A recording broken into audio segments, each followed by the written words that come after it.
Tate and Todd are gonna go over some options that you have when you wanna buy a battery or just get solar in general. We're gonna talk about 4 different options when buying a new system or retrofitting an old system you have. Tate's gonna explain each one of them so that we know what we're selling as salesmen and what we're buying as consumers. So Tate, start us off. What does solar only mean? So, as always, we're here to save money.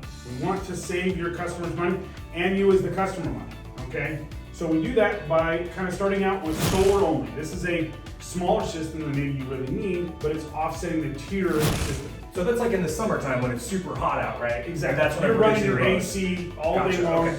and your bill is going through the roof. This is where that system's going to help the most. Gotcha. Okay, so tier. So remember, this is in a tier 3 or a NEM 3 situation where we're not really getting anything back from our energy provider. Correct. Does that Okay. make sense? Yeah. So this is solar according to the new rules of net energy metering 3.0. Yeah, Got it. exactly.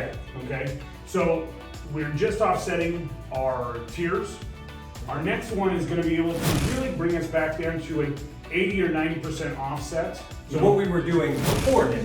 Exactly. And what we're doing, instead of using our PG or SS or whatever, or any of our energy providers out there, we're going to use a battery to offset that. We're going to replace the energy provider with a battery. So we're not going to send it to PG&E. We're not going to send it to PG or And get half SCE the or whatever value. it is, Got it. or a quarter of the value.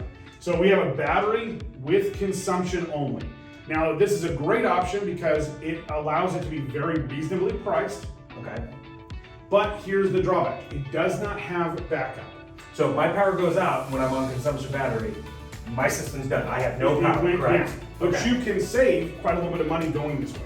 Correct. So if your only goal is, like, let's say power doesn't go out in my house, it goes out Once a year. 13 minutes a year. Got Who it. cares? I don't want to spend the extra money for that. That's not a big enough deal for me. Okay. So for somebody like me, I don't need backup. Got it. Okay. But I do need to be able to offset my bill and save money. Got it. Okay, Okay. does that make sense?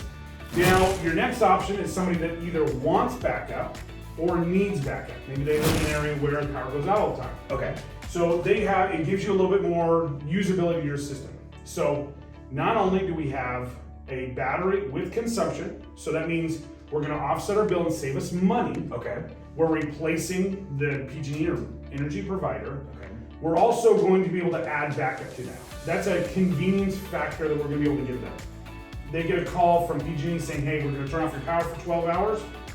Then the day before, you go ahead and set your system to backup only. It charges the battery all the way up and waits for that power to go out. Gotcha. Okay. So power goes out, still works. That's a huge advantage, but more of a convenience item. We're not trying to save money, we're trying to give them a benefit. Got it. Does that make sense? Yes. Now, we get down to another option that I think is going to be more hitting in the future as we get companies that don't always sell exactly what we wanted them to sell. Gotcha. Okay?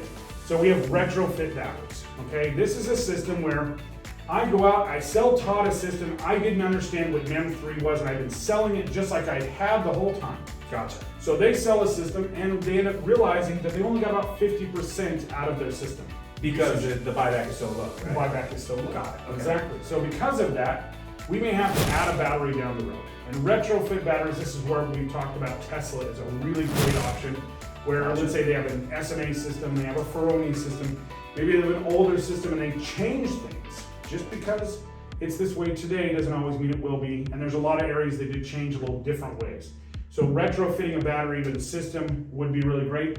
Or just being able to add backup to a system that doesn't already have it. And Tesla's the best option for that because it's I think the best Tesla's, in most situations, that really does help unless they're using an in-phase system or a solar edge system. But if they, let's say they're using an older system, definitely the Tesla wins in that particular case. But retrofit batteries in general are here to save you a little bit of money, Okay. but also give you the ability to have backup on top of that. Okay. Does that make Perfect. sense? Yeah, that makes a lot of sense. Well, I'm glad. So, guys, thank you very much. I hope this helps. Please ask your questions down the bottom. We can't answer questions we don't have. But hopefully this helps you guys out. And as always, guys, have a great day. And this is Todd and Tate signing out.